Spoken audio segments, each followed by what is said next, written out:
Oke, selamat siang semuanya. Bisa mendengar suara saya, Kak? Yayan, bisa mendengar suara saya? Iya, bisa Ibu. Bisa ya, ini saya nggak bisa keras-keras ya, karena ini di perpus, jadi banyak pengguna. Oke, bisa saya mulai atau mau menunggu dulu? Jumlah pesertanya sih masih 90-an ya? Mohon maaf Bu, mungkin bisa kita Gimana? mulai saja Bu, soalnya juga waktunya mepet. Oke. Iya, Jadi nanti saya minta izin mungkin jam 4 kurang 5 gitu ya, saya selesaikan ya, karena jam 4 nih sudah harus ditutup perpusnya. iya Oke, siap Bu. saya mulai saja. Selamat sore semuanya. Hari ini materi saya adalah mengenai drug management site. Biasanya saya meminta mahasiswa mengerjakan tugasnya untuk soal ini, untuk untuk topik drug management cycle. Tapi nggak apa-apa, tugasnya adalah untuk pertemuan berikutnya saja, gitu ya. Oke, apa slide saya sudah bisa terlihat? Sudah terlihat Bu. Ya ya, oke. Oke, hari ini materinya adalah mengenai drug management cycle. Bahasa Indonesia adalah siklus pengelolaan obat. Oke, ada 9 kegiatan menurut standar pelayanan farmasian di rumah sakit. Yang pertama itu adalah pemilihan. Ya. Jadi mungkin yang sudah bekerja di rumah sakit atau di apotek, mungkin nanti bisa ikut menambahkan ya, jika ada yang kurang. Karena ini kegiatannya sebetulnya kalau yang sudah pernah bekerja sudah pasti pernah dilakukan. Ya. Yang pertama adalah pemilihan. Jadi pemilihan di sini adalah sebuah kegiatan untuk menetapkan jenis sediaan apa yang mau ditetapkan, ya, atau yang mau dipilih sesuai dengan kebutuhan. Pemilihan tersebut, ya, itu berdasarkan formularium, ya, dan standar pengobatan atau pedoman diagnosa dan terapi atau clinical pathway. Ya. Yang kedua adalah standar sediaan yang telah ditetapkan. Ya. Yang ketiga adalah berdasarkan pola penyakit, kemudian berdasarkan efektivitas dan keamanan, kemudian pengobatan berbasis bukti, ya, atau evidence-based medicine, kemudian mutu, harga, dan ketersediaan di pasaran. Kalau standar yang dimaksud di sini standar apa kira-kira di poin B itu? Ya, ada yang mau membantu menjawab?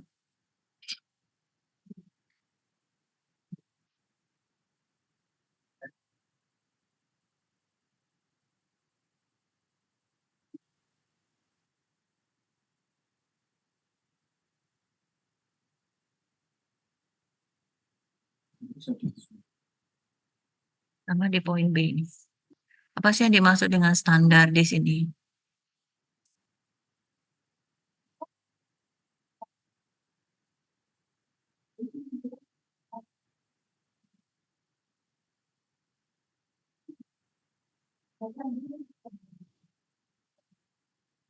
Belum ada yang mau menjawab nih? Oke, kita lanjut aja ya. Kemudian yang berikutnya adalah kriteria pemilihan obat gitu ya. Bagaimana sih, apa sih yang bisa dipilih supaya obat itu bisa masuk atau dikeluarkan atau tidak digunakan, tidak dimasukkan dalam formularium rumah sakit. Yang pertama itu adalah mengutamakan penggunaan obat generik dan memiliki rasio manfaat risiko atau benefit risk ratio-nya yang paling menguntungkan untuk penderita. Kemudian mutunya terjamin termasuk stabilitas dan bioavailabilitasnya. Yang keempat itu adalah praktis dalam penyimpanan, pengangkutan, penggunaan, dan penyerahan. Bagaimana kita tahu bahwa mutunya terjamin? Mutunya terjamin termasuk stabilitas dan bioavailabilitas. Bagaimana kita bisa memilih obat yang seperti itu? Ada yang mau berbagi? Mungkin sering melakukan, mungkin di apoteknya gitu.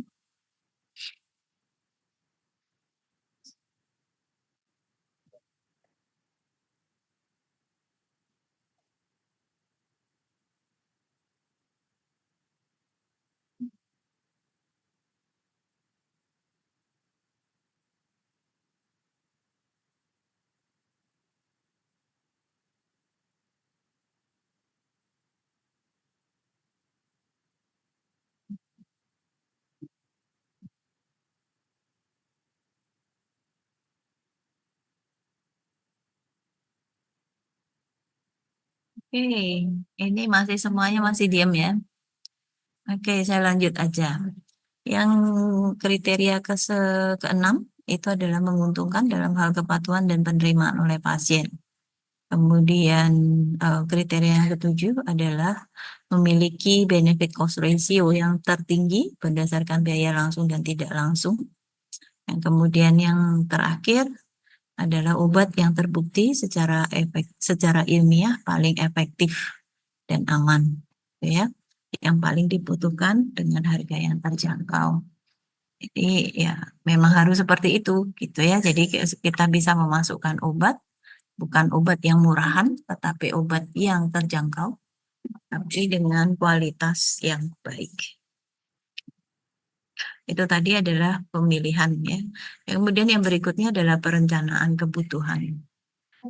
Jadi perencanaan kebutuhan merupakan kegiatan untuk menentukan jumlah dan periode pengadaan dari sediaan farmasi alkes maupun BMHP sesuai dengan hasil kegiatan sebelumnya ya, yaitu pemilihan untuk menjamin terpenuhinya kriteria tepat jenis, tepat jumlah, tepat waktu, dan efisien.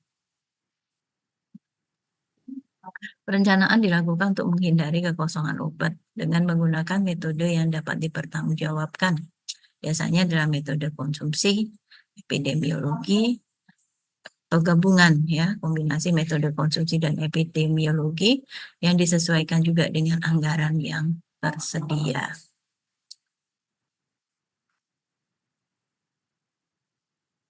Dikatakan bahwa pedoman perencanaan harus mempertimbangkan anggaran yang tersedia, penetapan prioritas, sisa persediaan, data penggunaan periode yang lalu, waktu tunggu pemesanan, dan rencana pengembangan.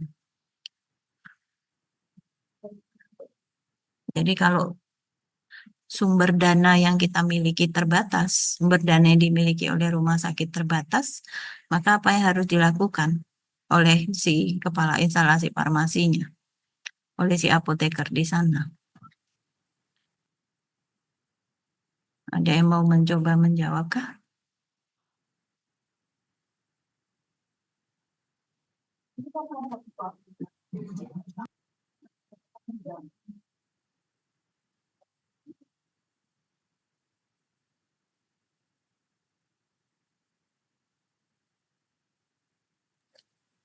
Izin menjawab, Ibu. Ya, silakan yuk. Mohon maaf sebelumnya kalau salah, Ibu. Mungkin jika anggaran yang tersedia itu terbatas, kita bisa mempertimbangkan untuk pemesanan obat-obat yang sekiranya lebih sering dibutuhkan oleh pasien, Ibu. Caranya gimana?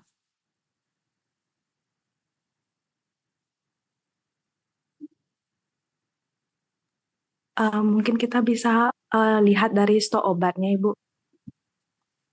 Selain itu? Izin untuk berpendapat, Bu. Ya, silakan. Menyambung dari pendapat dari tadi temannya, bisa dari kami itu membuat rancangan kebutuhan obat, Bu. Rancangan kebutuhan obat itu yang seperti apa? Dilihat dari jejak penggunaan obat sebelumnya, yang mana yang lebih dominan untuk digunakan, seperti lebih dominan untuk diperlukan. Mungkin seperti itu, Bu. Mungkin bisa diperjelas contohnya, pakai contoh gitu mungkin?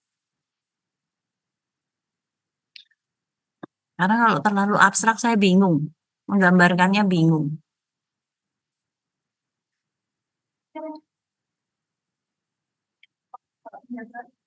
Gimana contohnya kira-kira? Izin menjawab, Ibu. Gimana? Mohon maaf kalau salah, Bu ya. Belum apa-apa udah takut duluan ya, udah minta maaf duluan. Kemukakan dulu pendapatmu, ayo. Mungkin bisa ini, Bu, mungkin dari bagian pengadaannya kita bisa pakai cara konsumsi. Jadi dilihat dari yang penggunaan sebelumnya itu misalnya obat lambung. Itu yang paling sering dipakai itu misalnya omeprazol atau lansoprazol. Jadi mungkin dilihat dari penggunaan sebelumnya seperti itu, Bu. Kalau itu kan berarti pemilihan ya. Kalau kita menggunakan metode konsumsi atau kita melihat dari pola penyakit ya, atau epidemiologi, itu semua dalam pemilihan. Kalau kita tahu bahwa kita akan mulai nih mau merencanakan kebutuhan, kita tahu anggaran rumah sakit itu terbatas, maka yang bisa kita lakukan adalah mengkategorikan dulu obat apa sih yang mau kita butuhkan. Ada kategori itu yang sekarang ada yang namanya ABC, ada FEN, kan? Atau gabungan keduanya itu adalah vital, esensial, dan non esensial. Ada yang tahu kah? Atau udah pernah dengar kah?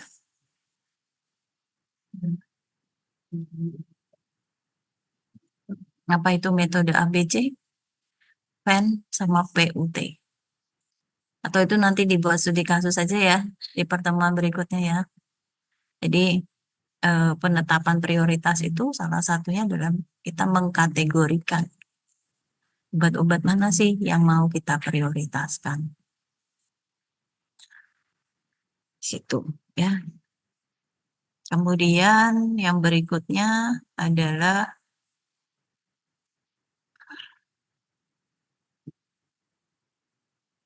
pengadaan. Jadi proses ini adalah dimaksudkan untuk merealisasikan perencanaan kebutuhan. Kalau tadi kita udah pilih-pilih, kemudian kita sudah rencanakan, yang ketiga ini adalah eksekusinya gitu ya. menjadi proses pengadaannya. Jadi pengadaan tadi harus bisa menjamin ketersediaan, jumlah dan waktu yang tepat dengan harga yang terjangkau dan sesuai dengan standar mutu. Pengadaan merupakan kegiatan berkesinambungan yang dimulai dari pemilihan, penentuan jumlah yang dibutuhkan, penyesuaian antara kebutuhan dan dana, pemilihan metode pengadaan, pemilihan pemasok, penentuan spesifikasi kontrak, pemantauan proses pengadaan, dan pembayaran. Jadi semua merupakan sebuah rangkaian ya kalau kita lihat. Sama seperti ada yang di apoteknya bisa melakukan pengadaan nggak? Kalian yang bekerja bisa melakukan pengadaan kan? Ada yang pernah melakukan pengadaan di apotek atau di rumah sakit jika ada yang bekerja? Pernah bekerja? Mungkin mau bersedia sharing di sini?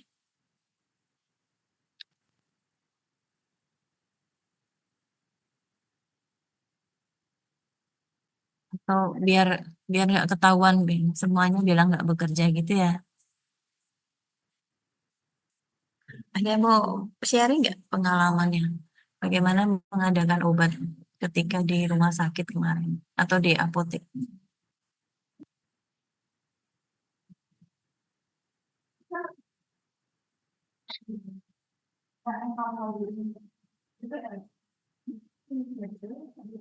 Ibu, saya izin menjawab. Iya, silakan. Contohnya itu saat di apotek menggunakan metode pola konsumsi.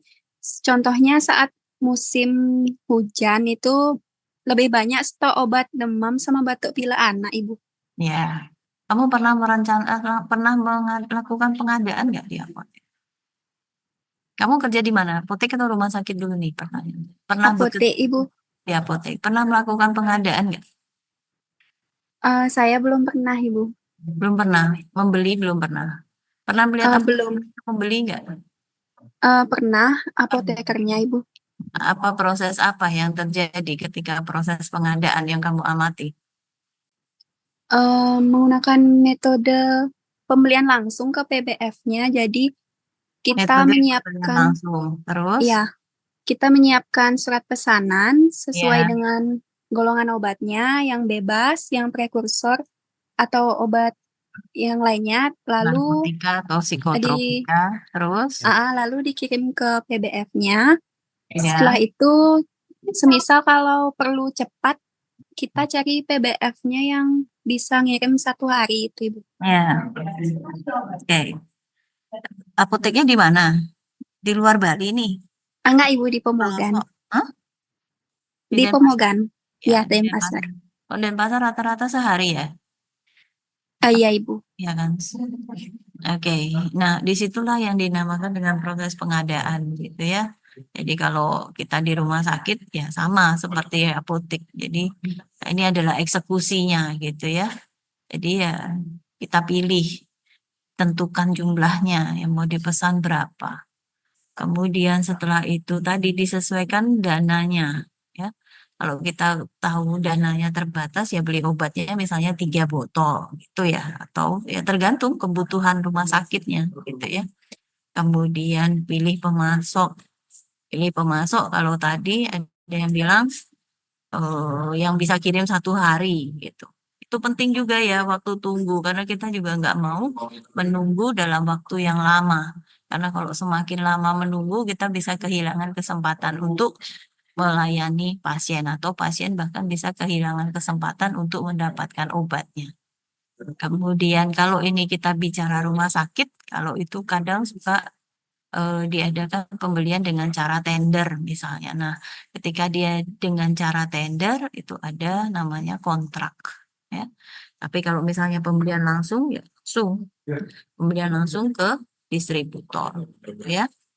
Atau kalau sekarang itu bisa melalui LKPP ya. Jadi kalau kita melayani pasien-pasien JKN, maka pembeliannya adalah melalui e-katalog, melalui sistem yang dinamakan LKPP. Kemudian pemantauan proses pengadaan dan dilakukan pembayaran. Pembayarannya tiap kapan? Siapa tadi yang berbagi dengan saya? Pembayarannya kalau di apotek gimana? Izin menjawab, Ibu, ada yang kredit 1 bulan atau ada juga yang langsung tunai, Ibu? Langsung tunai. Iya, biasanya itu kalau obatnya sedikit, Ibu. Oh, sadis juga ya kalau langsung tunai ya menurut saya ya. Karena kan berarti modal kita harus lebih banyak. Tapi kalau masih diberi kesempatan 21 hari umumnya itu masih sedikit bisa bernapas untuk bisa mengelola. Oke. Terima kasih sharingnya. Siapa namamu ya? Nama saya Rista, Ibu. Rista. Oke. Terima kasih sharingnya. Kemudian yang berikutnya adalah proses. Jadi untuk memastikan sediaan farmasi, alkes, dan PMHP sesuai dengan mutu, maka jika proses pengadaan dilakukan oleh bagian lain di luar instalasi farmasi, harus melibatkan tenaga kefarmasian. Ya, terutama ini kalau kasusnya itu adalah kasus pembelian atau tender gitu ya. Biasanya kalau di rumah sakit, pembeliannya dilakukan oleh ada yang dinamakan pejabat pembuat komitmen gitu.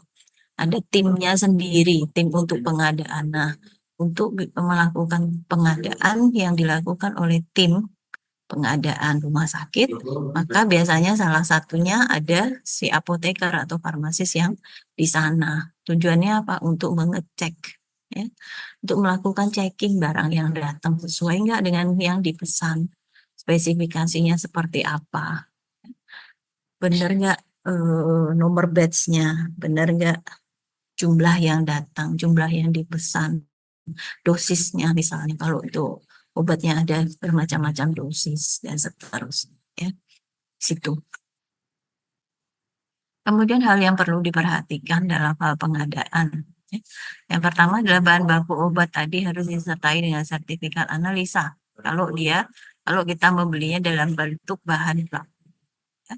Bahan berbahaya tadi harus menyertakan MSDS ya, material safety data sheet. Diumumkan kepada pengunjung perpustakaan.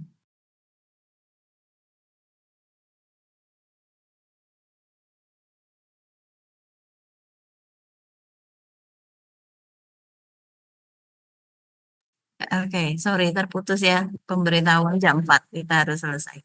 Kemudian yang ketiga, sediaan farmasi alkes dan PMHP harus memiliki nomor izin edar. Itu jelas ya, harus ada nomor izin ya. Kalau biasanya obat itu bisa nomor izin edarnya, juga ada nomor registrasinya itu ya.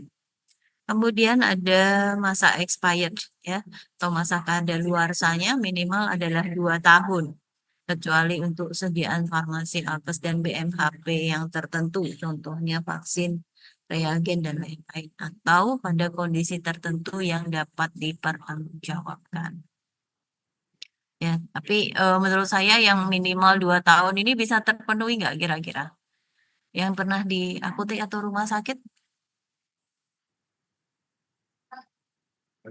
Minimal 2 tahun ini bisa terpenuhi nggak kira-kira? Selalu kalau barang yang datang, barang yang dibeli, barang yang dipesan datang, itu minimalnya 2 tahun. Kira-kira gimana nih? Untuk yang poin D.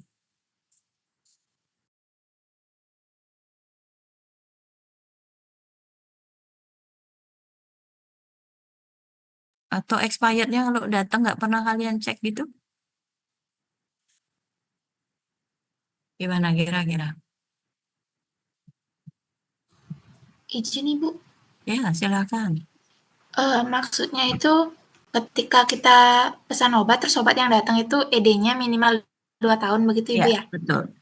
Kalau sepengalaman saya, tidak selalu Ibu, kadang setahun Ya. atau enggak 3 tahun, itu enggak selalu minimal 2 tahun. Iya.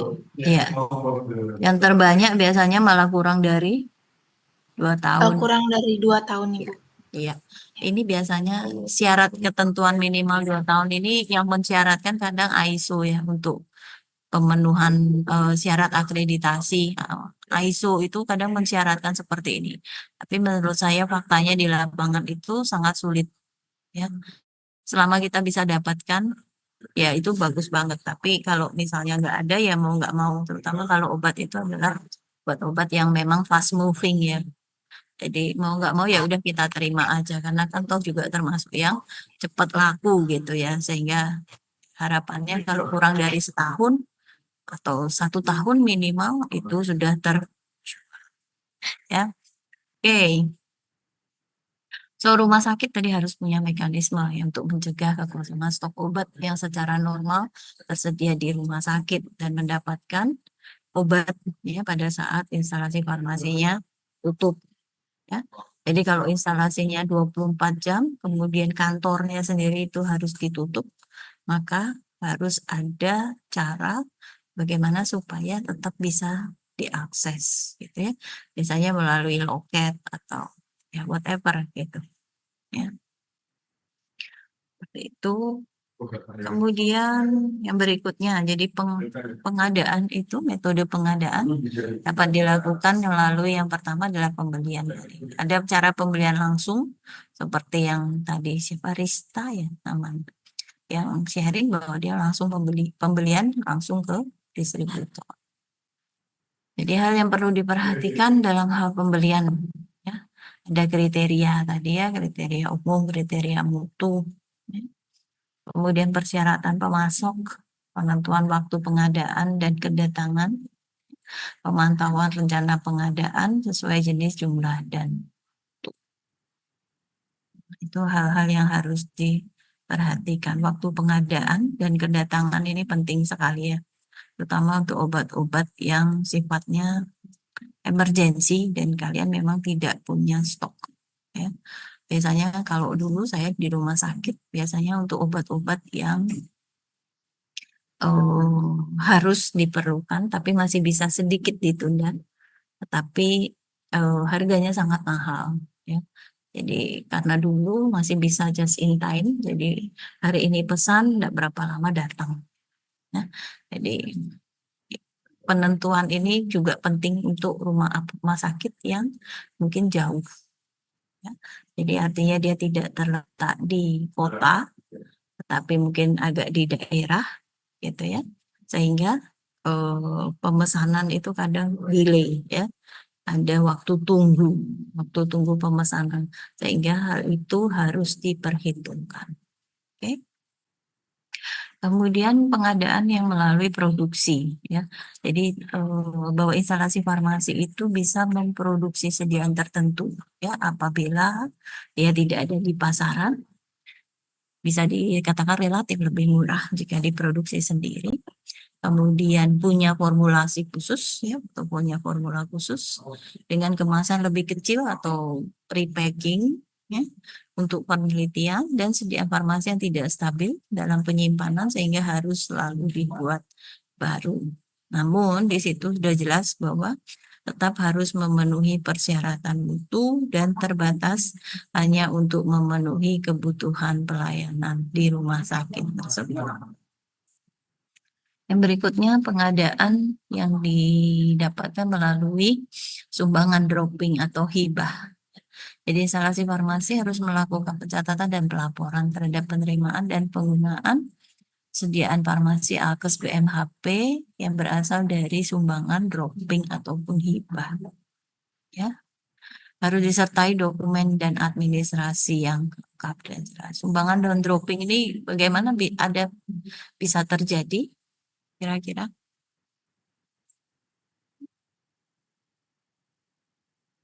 kalau rumah sakit bisa mendapatkan sumbangan dropping atau hibah nih bagaimana kira-kira?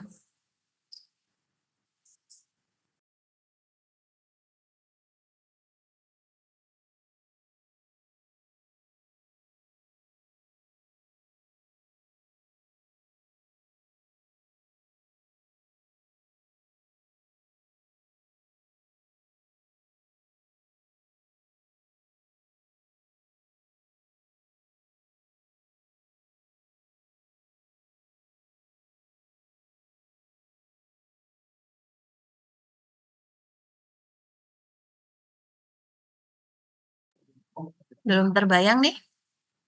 Izin menjawab, Ibu. Gimana kira-kira? Yuk, silakan. Izin menjawab, Ibu. Ya, silakan. Mungkin pengadaan terkait dengan sumbangan, dropping atau hibah ini dari pihak luar, jika mungkin ada kejadian luar biasa ataupun, misalnya bencana alam, seperti itu sih bayangan saya, Bu. Ya benar, waktu COVID tuh banyak rumah sakit yang dapat hibah ya dropping tadi. Dropping apa? Masker gitu ya. Dropping apa? Antiseptik ya. Nah, itu banyak ya. Jadi biasanya juga atau sifatnya tapi biasanya adalah seasonal ya tertentu. Tadi dibilang bencana alam atau ya mungkin waktu zaman kampanye gitu kadang ada loh suka droppingan tiba-tiba datang apa bed pasien gitu ya yang seperti itu tuh tadi ya sangat mungkin gitu ya. Jadi ya kalau memang itu menyangkut obat atau itu menyangkut apa alat kesehatan dan BMHP ya harus dicatat. Terus waktu bom Bali juga ya, kalau kita lihat di rumah sakit Sanglah dulu itu banyak sekali droppingan obat ya, antibiotik terus apa ini perak sulfadiazin itu untuk obat luka bakar. Nah, seperti itu. Oke. Tadi ya, agar penyediaan sediaan farmasi Alkes BMHP dapat membantu pelayanan kesehatan, maka seharusnya maka jenis sediaan farmasi ya harus sesuai dengan kebutuhan pasien ya yang dapat membantu pelayanan kesehatan. Instalasi farmasi dapat memberikan rekomendasi pintahan untuk mengembalikan atau menolak ya yang untuk barang yang tidak bermanfaat bagi rumah sakit ya karena susah juga gitu ya kita menerima barang tapi satu sisi ya barangnya ternyata tidak bisa kepakai mungkin bisa digunakan oleh rumah sakit lain gitu maksudnya ya jadi daripada tidak bisa dimanfaatkan tetapi bisa dimanfaatkan oleh atau klinik yang lain rumah sakit atau klinik yang lain seperti itu maksudnya. Oke. Kemudian yang berikutnya adalah proses penerimaan. Jadi penerimaan di sini adalah sebuah kegiatan untuk menjamin kesesuaian jenis, spesifikasi, jumlah, mutu, waktu penyerahan dan harga yang tertera dalam kontrak atau surat pesanan dengan kondisi fisik yang diterima. Semua dokumen terkait penerimaan barang harus disimpan dengan baik. Ketika penerimaan gitu ya, maka ya ini yang harus dicek dan itu betul-betul harus dicek ya dengan surat pesanan supaya kita nggak merugi karena di sini paling banyak celah untuk bisa terjadi kesalahannya entah kesalahan dosis, kesalahan jumlah sehingga menurut saya proses ini adalah paling kritis gitu ya critical point di penerimaan. Kemudian selanjutnya setelah diterima barang itu adalah disimpan ya. Sebelum dilakukan pendistribusian, penyimpanan tadi harus bisa menjamin kualitas dan keamanan sediaan farmasi, Alkes dan BMHP sesuai dengan persyaratan kefarmasian. Persyaratan kefarmasian yang dimaksud itu meliputi stabilitas dan keamanan, sanitasi, cahaya, kelembapan, ventilasi, dan penggolongan jenis. Jadi bisa disesuaikan. Utama kalau kita terima vaksin, apa sih harus dicek? Apa yang harus dicek ketika kita menerima vaksin? Apa yang harus disimpan yang seperti apa? Penyimpanan vaksin, ya masih ingat?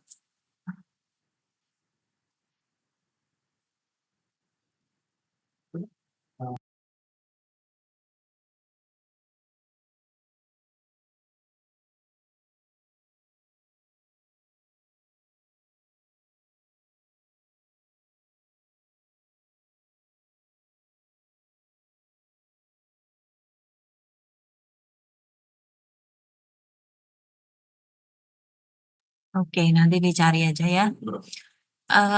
Dalam hal penyimpanan, maka komponen yang harus diperhatikan antara lain adalah obat dan bahan kimia yang digunakan untuk mempersiapkan obat, diberi label yang secara jelas terbaca.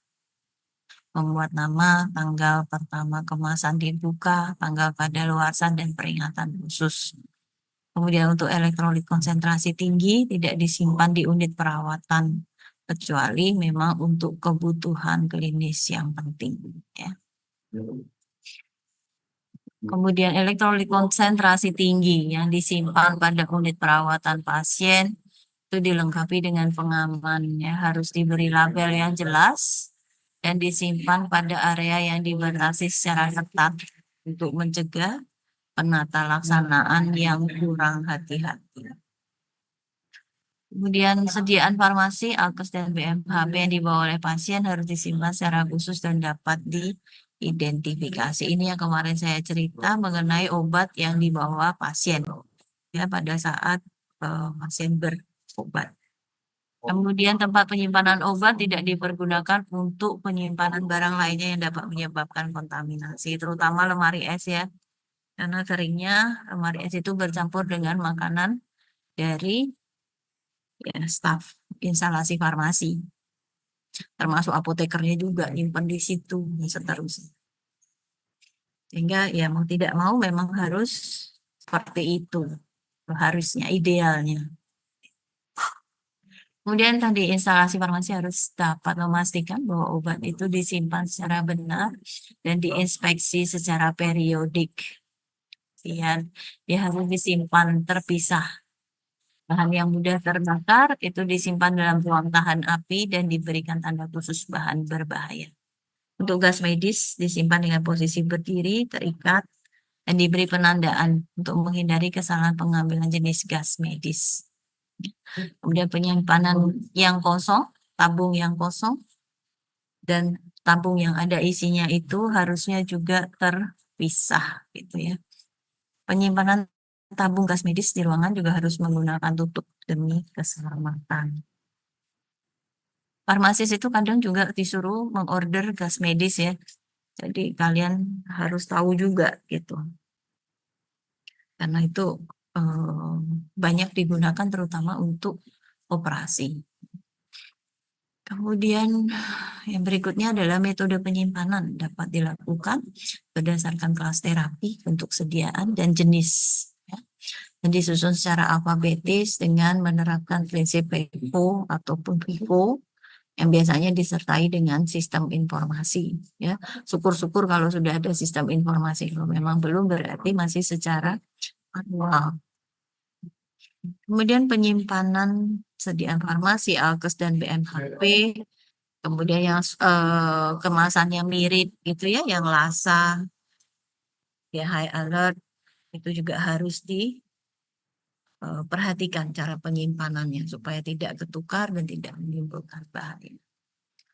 Kemudian rumah sakit harus dapat menyediakan lokasi penyimpanan obat yang emergensi. Obat yang emergensi untuk kondisi kegawat daruratan. Tempat penyimpanan juga harus mudah diakses, terhindar dari penyalahgunaan dan pencurian. Masuk juga untuk obat ini ya, obat narkotika, obat psikotropika, itu juga harus disimpan di tempat khusus. Kalau untuk obat emergensi, kira-kira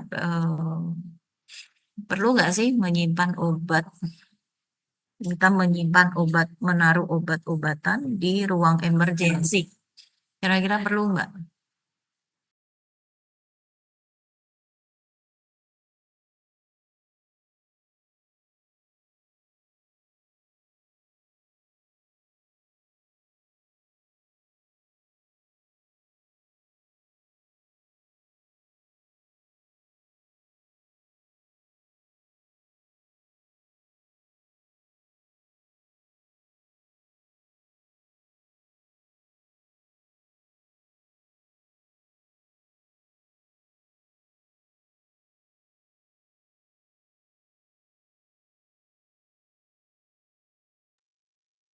Oke, berarti nanti dijawab sendiri aja ya.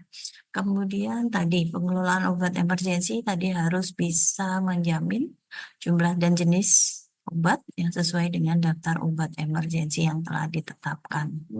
Ya, kemudian tidak boleh bercampur dengan persediaan obat untuk kebutuhan lain. Dan bila dipakai untuk keperluan emergensi harus segera diganti. Dicek secara berkala apakah ada yang kadaluarsa dan dilarang untuk dipinjam untuk kebutuhan yang lain. Kemudian selanjutnya tadi setelah disimpan adalah didistribusikan. Jadi distribusi itu rangkaian kegiatan menyalurkan atau menyerahkan ya, sampai kepada unit pelayanan atau pasien dengan tetap menjamin mutu, stabilitas, jenis, jumlah, dan ketepatan waktu. Di sini dia harus bisa menentukan sistem distribusi yang tepat untuk menjamin terlaksananya pengawasan dan pengendalian. Ya. Jadi beberapa sistemnya itu yang pertama adalah floor stock ya. Jadi atau sistem persediaan lengkap di ruangan. Pendistribusian untuk persediaan di ruangan rawat itu disiapkan dan dikelola oleh instalasi farmasi. Sediaan farmasi, alkes maupun BMHP yang disimpan harus dalam jenis dan jumlah yang dibutuhkan. Kemudian dalam kondisi sementara, jika tidak ada petugas farmasi yang mengelola, karena di luar jam kerja, maka pendistribusiannya didelegasikan kepada penanggung jawab ruangan. Ya, biasanya ya perawat kalau saya. Ya. Kemudian setiap hari dilakukan serah terima kembali pengelolaan obat floor stock kepada petugas farmasi dari penanggung jawab ruangan. Di sini apoteker juga harus menyediakan informasi, peringatan, dan kemungkinan interaksi obat pada setiap jenis obat yang disediakan di floor stock. Kemudian yang berikutnya adalah sistem resep perorangan. Jadi kalau tadi floor stock itu ada di ruangan-ruangan gitu ya. Yang ini adalah sistem resep menggunakan perorangan. Jadi pengeluaran obat itu berdasarkan resep yang masuk ya, baik dari pasien rawat jalan, rawat inap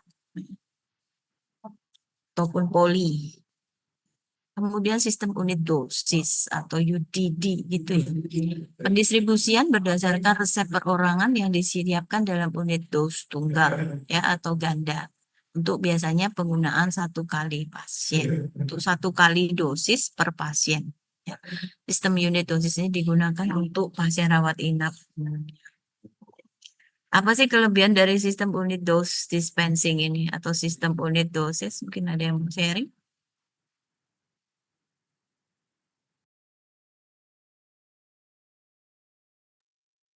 Saya izin menjawab, Ibu.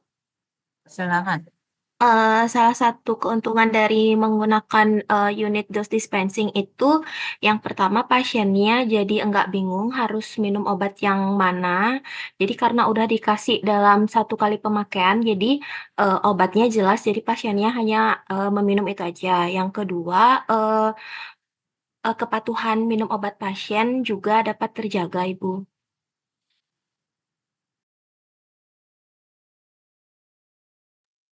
Kalau daily dose dibandingin sama daily dose dispensing kemungkinan pasiennya ada yang kelewatan minum obat karena untuk pemakaian misalkan diberikan untuk pemakaian 3 kali jadi jamnya ada yang terlewat diminum oleh pasiennya seperti itu, Ibu.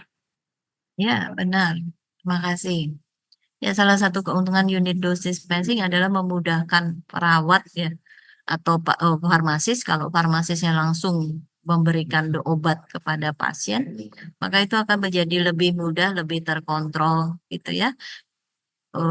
Menghindari kesalahan obat tadi. Kemudian yang ketiga itu adalah yaitu tadi kalau pasien memang tidak menghabiskan banyak, maka meretur itu menjadi lebih mudah karena tidak meretur dalam jumlah yang besar ya. Meretur obat itu kan salah satu kerjaan farmasi kan menerima returan obat ya dari pasien. Nah, kalau dia memang mengeluarkan dalam jumlah kecil, kemudian akan kembalikan pastinya biasanya dalam jumlah kecil dan itu menghitungnya juga lebih mudah. Ya, jadi itu beberapa keuntungan ketika menggunakan sistem unit dose dispensing. Kemudian sistem distribusi yang lain itu yang kombinasi. Kombinasi adalah kombinasi semuanya tadi ya. Bisa A dengan B, B dengan C, atau A dan C. Ya. Jadi ini semuanya bisa dikombinasi. Tergantung sistem di rumah sakitnya atau tergantung pada alur pelayanan farmasi di sana itu seperti apa di rumah sakitnya. ya. Dikatakan bahwa unit dose dispensing tadi dianjurkan untuk pasien ranap, ya. Tingkat kesalahan pemberian itu dapat diminimalkan, ya, dibandingkan dengan resep individu atau flow stock. Sistem distribusi dirancang atas dasar kemudahan untuk dijangkau oleh pasien dengan mempertimbangkan efisiensi atau efektivitas sumber daya yang ada, kemudian metode sentralisasi atau desentralisasi. Ya, nanti dicari tahu ya apa itu sentralisasi dan apa itu desentralisasi. Dan yang ketujuh itu adalah pemusnahan dan penarikan. Jadi pemusnahan dan penarikan untuk sediaan farmasi yang sudah tidak dapat digunakan harus dilakukan dengan cara yang sesuai dengan ketentuan perundang-undangan yang berlaku. Pemusnahan itu apa saja sih yang bisa dimusnahkan kalau ini adalah instalasi farmasi?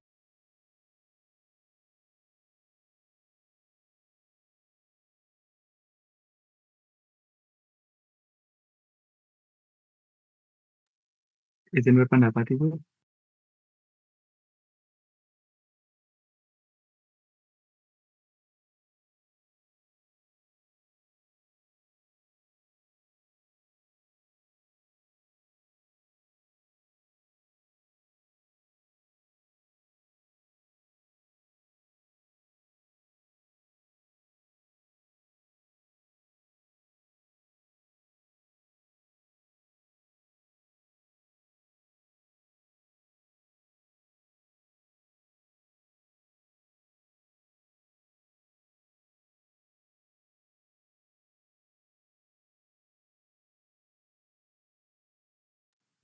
Apa yang bisa dimusnahkan kira-kira? Tidak ada yang mau menjawab?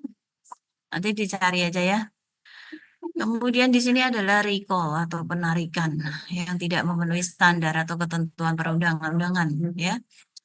Yang dilakukan berdasarkan perintah penarikan oleh BPOM mandatori atau berdasarkan sukarela atau voluntary, ya, dengan tetap memberikan laporan kepada Kepala BPOM. Penarikan alkes BMHP dilakukan terhadap produk yang izin edarnya dicabut oleh Menteri. Biasanya dilakukan karena dia tidak memenuhi persyaratan mutu, sudah kadaluarsa, tidak memenuhi syarat untuk dipergunakan dalam pelayanan kesehatan atau kepentingan ilmu pengetahuan atau bahkan dicabut izin edarnya. Jadi tahap pemusnahan itu buat daftar sediaan farmasi, alkes maupun BMHP yang akan dimusnahkan, ya. Kemudian menyiapkan berita acara pemusnahannya, mengkoordinasikan jadwal, metode dan tempat pemusnahan kepada pihak terkait, kemudian menyiapkan tempat pemusnahan dan melakukan pemusnahan disesuaikan dengan jenis dan bentuk sediaan serta peraturan yang berlaku. Kemudian yang berikutnya ke-8 itu adalah pengendalian. Jadi pengendalian dilakukan, ya, dengan tujuan untuk apa sebetulnya? Adalah untuk sebagai kontrol, ya, apakah penggunaan obat itu sesuai apa enggak dengan formularium, sesuai enggak dengan diagnosis dan terapi. Kemudian untuk memastikan juga persediaan efektif dan efisien atau tidak. Terjadi kelebihan dan kekurangan atau kekosongan, kerusakan, kadaluarsa, kehilangan, ya, serta pengembalian pesanan. Jadi itu adalah tujuan pengendalian. Yang melakukan siapa? Yang melakukan ya instalasi farmasi. Bahkan bisa bersama KFT, ya, ini harus. Karena apa? Karena ya pengontrolnya farmasis itu ada di KFT, ya, sebelum sampai kepada direktur. Harus dikendalikan apa ya semuanya. Karena apa ya? Karena sediaan farmasi, alkes maupun BMHP itu merupakan uangnya rumah sakit. Nah, jadi satu tablet sekalipun itu harga Rp5 gitu ya misalnya, atau Rp10 pun atau Rp100 pun itu adalah uangnya rumah sakit gitu ya. Kecuali memang punya rumah sakit sendiri. Ya. Nah, seperti itu maka itu harus dilakukan pertanggungjawaban. Kemudian caranya, cara melakukannya adalah yang pada persediaan yang jarang digunakan, ya, slow moving, kemudian yang dead stock, ya, yang tidak digunakan dalam waktu 3 bulan berturut-turut maupun stock up yang dilakukan secara periodik dan berkala. Ya. Kemudian yang terakhir ini adalah administrasi.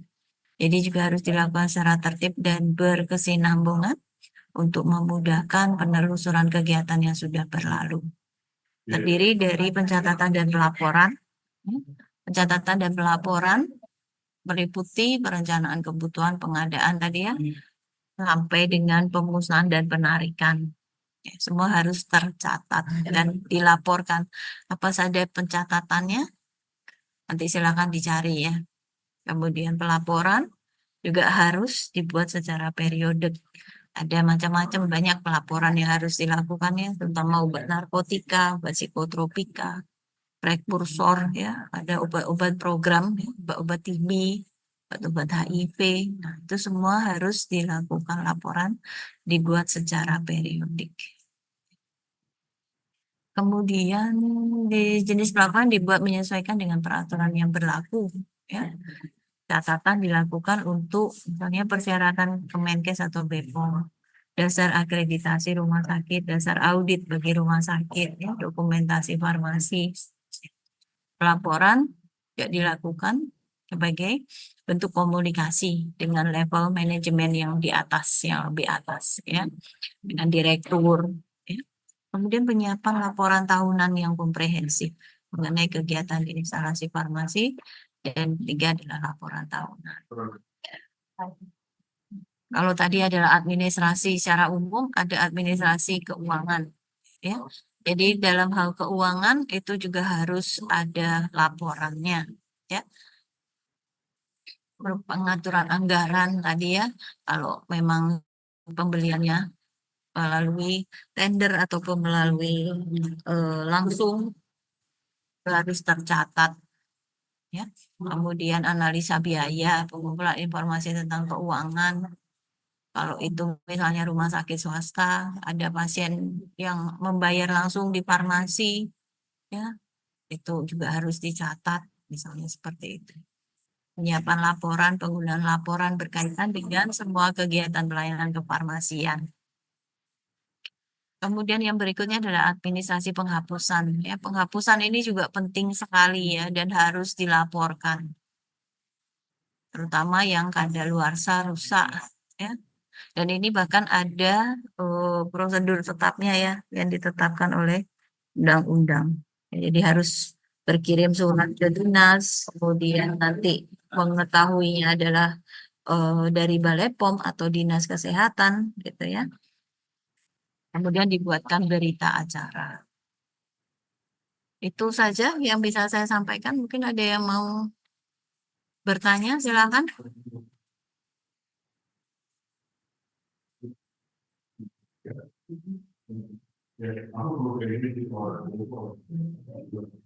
Kalau ada yang mau bertanya, silakan yuk.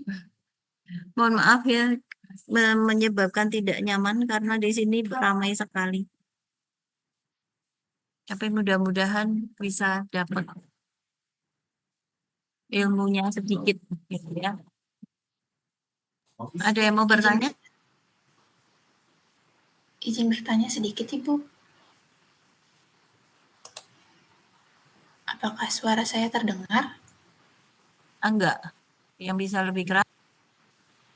Sekarang sudah lebih jelas, Ibu. Ya, gimana? Tadi kan sempat dijelasin bahwa pengadaan di rumah sakit itu pakai sistem tender atau kontrak Ibu ya dengan PBF-nya. Tadi juga udah dijelasin kriteria, salah satu kriteria sistemnya apa? Tender atau apa tadi? Kontrak dengan PBF. Iya. Kontrak. Kontrak gitu ya? Iya. Oke, terus? Tadi kan juga dijelasin terkait kriteria pada saat pengadaan gitu, kita harus memperhitungkan kedatangan dari obat yang kita pesan itu. Kalau seandainya kita benar-benar butuh obat, kemudian sedangkan PBF yang memenangkan tender itu tidak dapat menyediakan obat yang kita butuhkan itu dalam waktu yang benar-benar kita butuhkan itu, kita boleh berpindah ke PBF lain, Ibu?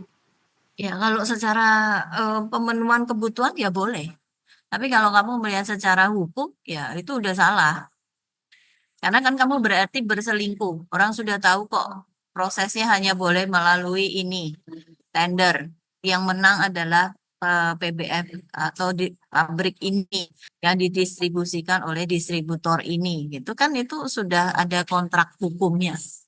Nah, tetapi ini kan kasus emergensi, situ, di mana kamu perlu sekali gitu obat itu. Kalau enggak nanti nyawa pasien bisa terancam kan gitu.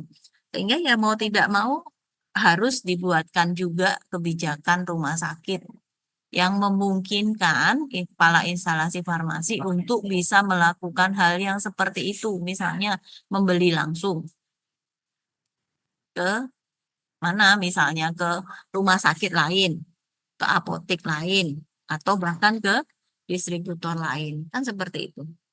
Gitu ya kira-kira gimana?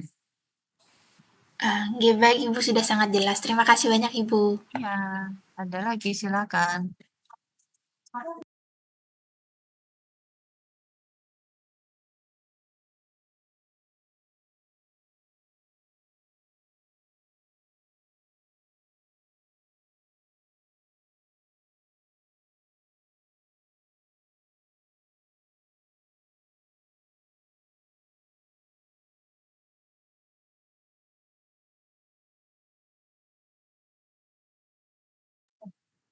Ada lagi mau ditanyakan nih?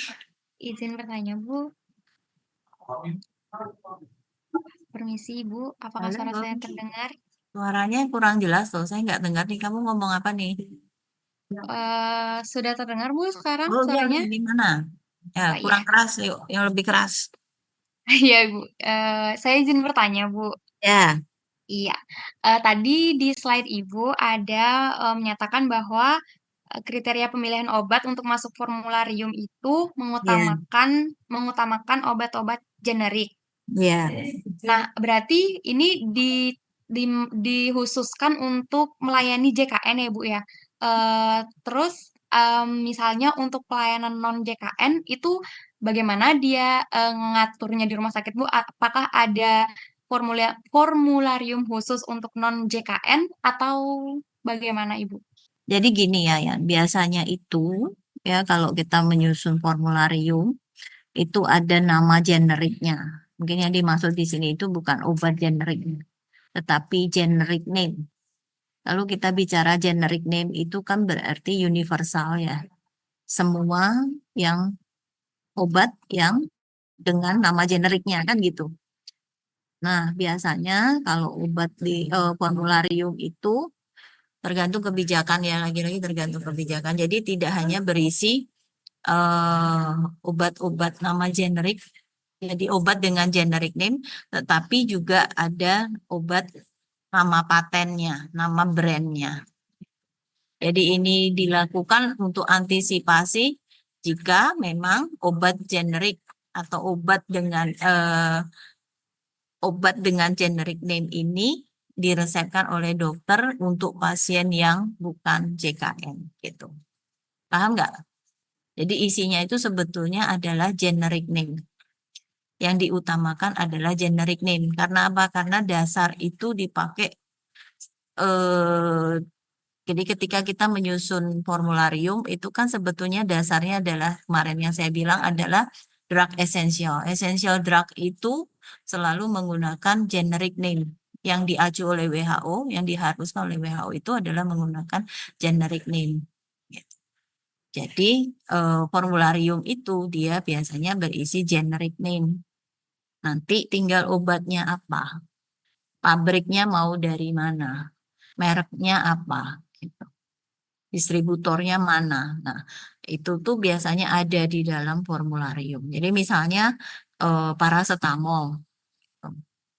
Oke, berarti obat generiknya adalah paracetamol. Kemudian brandnya apa yang mau dipakai? Misalnya Sanmol, karena rumah sakit sudah bekerja sama nih sama PT Sanbe Pharma. Kemudian punyanya Interbat misalnya, Pamol. Ya. tergantung mau dimasukkan berapa brand. Biasanya rumah sakit membatasi 2 sampai 3 brand. Untuk antisipasi apa? Antisipasi dan tidak menggunakan tunggal. Ya bisa menggunakan tunggal tetapi cukup riski ya menurut saya, terlalu riskan. Terutama ketika obat dari pabrik yang tunggal tadi kosong, maka itu akan menyulitkan farmasisnya. Karena apa tadi? Jadinya kita justru mencari distributor lain di luar yang sudah disepakati bersama kan gitu. Jadi biasanya dipakai lebih dari satu brand untuk berjaga-jaga dan saling melengkapi gitu. Pahamkah Yayan? Sudah paham Ibu. Oke. Terima kasih. Ya, silakan yang lain kalau ada yang mau bertanya.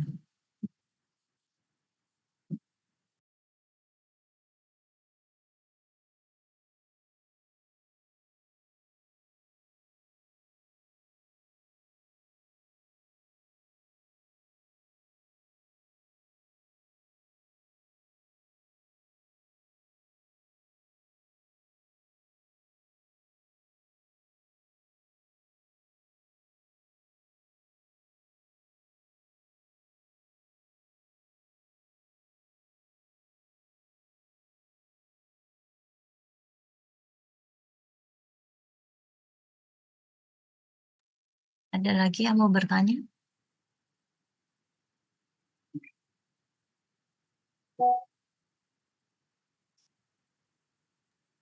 Ibu, izin saya mau bertanya. Silakan. Ya, suara saya terdengar, Bu? Terdengar. Oke, baik. Terima kasih, Bu. Saya mau bertanya tentang poin pengendalian tadi. Di slide tadi kan Ibu jelaskan bahwa pengendalian itu untuk memastikan persediaan farmasi itu agar tidak ada pengembalian pemesanan, kedaluarsa, dan sebagainya. Mungkin pas di cara untuk pengendalian itu kan ada slow moving sama dead stock. Nah, bagaimana Bu kalau misalnya obat-obat ini mengalami dead stock dan slow moving? Apakah akan dibiarkan begitu saja sampai kedaluarsa atau ke depannya itu tidak akan ada lagi pengadaan, Bu? Nah, Biar itu tidak terjadi dead stock lagi. ya. Kalau kita bicara dead stock atau stok yang slow moving gitu ya. Apalagi obat itu yang dead stock atau slow moving itu sangat tergantung dengan kasus ya. Itu akan menjadi sangat sulit pengendaliannya. Yang pertama contohnya ada rumah sakit Unut. Mungkin Julio dan kawan-kawan tuh tahu bahwa ada beberapa obat ya yang kita punya di rumah sakit Unut itu menjadi dead stock contohnya. Karena apa? Karena obat itu digunakan pada saat COVID. Nah, karena pada saat COVID semua kan harus tersedia. Sehingga semua macam kasus ada di sana. Kita tahu situasinya adalah sangat ras waktu itu ya. Udah chaos semua. Nah, akibatnya apa? Ketika sudah selesai COVID, obat itu menjadi tidak bisa dipakai lagi. Dan itu menjadi dead stock-nya kami gitu. Dan ya gimana? Ya tetap harus dilaporkan. Ya, itu kan tidak mungkin dikembalikan. Ya. Karena mungkin perjanjiannya pada saat itu kan distributor juga nggak mau kan. Misalnya, oh nanti saya kembalikan ya kalau kasusnya udah selesai, kan nggak bisa gitu. Nggak ada yang namanya perjanjian seperti itu dalam usaha bisnis, itu kan tidak ada yang seperti itu. Sehingga ya mau tidak mau ya harus menjadi tanggungan rumah sakit yang artinya menjadi kerugian bagi rumah sakit. Tapi ya kalau sebagai instalasi farmasinya ya harus dilaporkan obat tersebut. Apakah nanti bisa diorder ulang? Ya kalau memang ada kebutuhannya, ya pasti. Tetapi mungkin jumlahnya yang harus diperhitungkan. Atau ya misalnya memang jarang atau mungkin hampir kasusnya itu mungkin hanya 1 dalam setahun, ya lebih baik dibelikan saja di luar. Kan ada pertimbangan-pertimbangan seperti itu. Daripada kita harus membeli dalam jumlah besar, kemudian harus menyimpan obat tersebut. Itu kira-kira. Gimana, Jonathan? Iya, Bu. Makasih, Bu. Ya. Ada pertanyaan lain? Silakan.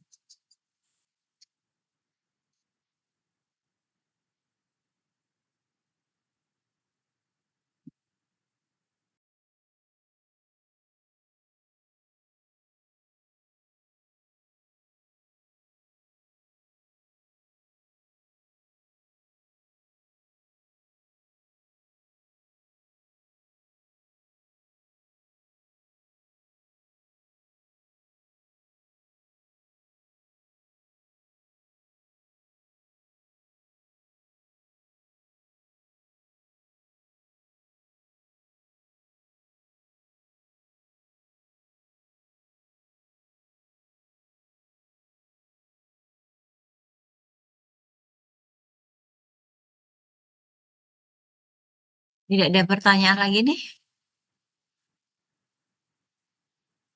Gimana? Masih ada pertanyaan atau enggak?